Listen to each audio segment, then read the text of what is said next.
আজকে আমি দেখাবো কিভাবে চিকেন বালতিনা বানায়, অর্থাৎ এই গ্রিক ভাষায় বলে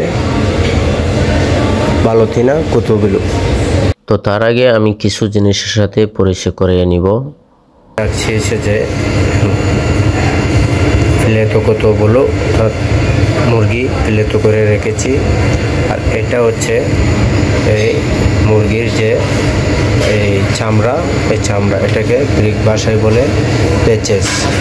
ওকে, তো এটা এখানে রাখছি। আর এখানে লবণ আর এই কালো মরিচ মিশ্রিত আছে, অর্থাৎ এটাকে গ্রিক ভাষায় বলে এই পিপেরিয়া স্কোনি, মানে গুঁড়া, মরিচের গুঁড়া। তো যাই হোক, আর এখানে আমি রাখছি সে টিমারি, এটা দিব হচ্ছে যে লাস্টে।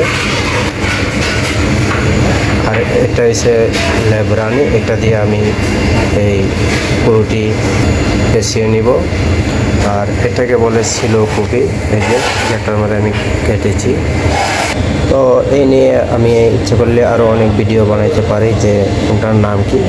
আমি আপাতত আজকে দেখাবো কিভাবে চিকেন বালতিনা বানাই আমার স্টাইলে, ঠিক আছে? তো পুরো ভিডিওটি দেখতে আমার চ্যানেলটি লক্ষ্য করুন এবং ভিডিওটি দেখতে থাকুন, ঠিক আছে? এখানে আমি মুরগি প্লেটো করে নিয়েছি। আর মুরগি কীভাবে প্লেটো করবেন এটা তো সবাই জানে, তারপরও আমি এটা অন্য একটা ভিডিওতে দেখানোর চেষ্টা করব। ভিডিওতে যাওয়ার আগে আমি একটা জিনিস দেখাই। এখানে প্রত্যেকটা জিনিসই এই দেশে মানে কার সিট অ্যাকুরেট হইতে হয়, অর্থাৎ আমি এটাকে 300 গ্রাম ওজনের একটি বালতিনা বানাতে চাচ্ছি। তো এখানে 260-65 হলে সমস্যা নয়। তো এটা আমি আরও যাবতীয় সব কিছু দিলে পরে 300 গ্রামে।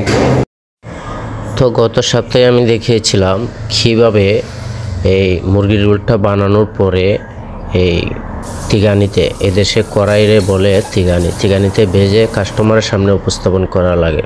তো এখন আমি দেখাবো এটা কিভাবে রোল বানাতে হয়, চিকেন বালতিনা পুরোপুরি বানাতে হয়। যেখানে আমি প্লেটোটি নিয়ে এখানে লবণ দিয়েছি, তারপর এটাকে বটে নিয়েছি এইভাবে। এই যে সেম একটা রোল যেরকম এরকমভাবে এই বটে নেবেন। তারপর মুরগির চামড়াটা আগে আমি মেপে নিয়েছি যে 40 গ্রাম।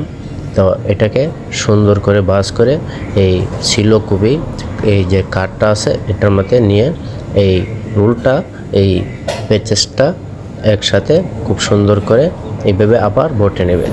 নেওয়ার পরে এটাকে এই যে এখানে লেবরানি আছে, যে এটাকে এইভাবে এখানে রেখে থিমারি দিবেন। এটা গ্রিক ভাষায় বলে থিমারি, এটা সুগন্ধ জাতীয় একটি এই গাছ। তো এটা দিলে এটার ভিতরে গিয়ে ঘ্রাণ ছড়ায়, আর তাতে খাবারটি টেস্টি হয়। তো এখন আমি লেবরানি দিয়ে এটাকে পেঁচিয়ে নিলাম। এখন এটা শেষ হয়ে গেলে এখানে 2 মাথায় 2টি গিরা দিয়ে দিব। এর আগে ছিদ্র করব, যেন যখন এটাকে সিদ্ধ করা হবে পানি দিয়ে, তখন যেন পানিটা বের হয়ে যায়। হ্যাঁ, তখন আমি 2 পাশে 2টি গিরি দিয়ে দিলাম। এই 2 পাশ আটকানোর মানে হচ্ছে যেন মুরগিটা বাহির না হয়, এই যে ঠিক এমন থাকবে। এখন সময় হচ্ছে যে আমি পানি বসিয়েছি। তো পানি পুরোপুরি বলক আসলে এখানে পানিতে আমি 40 মিনিট সিদ্ধ দিব। একটা জিনিস লক্ষ্য করে দেখবেন, ইউরোপিয়ান ইউনিয়নের রেস্টুরেন্টে যারা কাজ করছি আমরা এবং যারা কাজ করবেন, আপনি যদি কিচেন সেকশনে কাজ করেন, অবশ্যই এই টাইমারটা, এই যে এটা খুব হেল্পফুল কাজ করবে। এটা আপনাকে অনেক হেল্প করবে।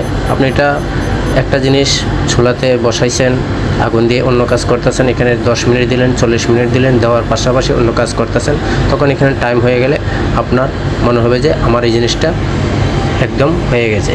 তো এটা আমি দিয়ে দিলাম, আমার এটা হবে, আর আমি এটার পাশাপাশি অন্য কাজ করব, ঠিক আছে? তো দেখুন আমি বসিয়ে দিলাম, একটার টাইম হলে তখন আমি বুঝতে পারবো যে হয়ে গেছে। এই যে এখন এটা হয়ে গেছে, এখন আমি নামিয়ে ফেলবো। এটা টুকটুক এভাবে বাঁচতে থাকবে। ইতিমধ্যে দেখলেন আমি এই চিকেন বালতিনা রেসিপিটা কীভাবে বানাইলাম। হয়তো এটা অন্য কেউ ইউরোপের আরও বিভিন্ন দেশে বিভিন্নভাবে বানায়, বা গ্রিসেরই বিভিন্ন রেস্টুরেন্টে বিভিন্নভাবে বানায়। গ্রিসের একটা বড় সমস্যা হচ্ছে যে আপনি যে রেস্টুরেন্টে কাজ করবেন অন্য রেস্টুরেন্টে যাবেন সেম মেনু পাবেন না।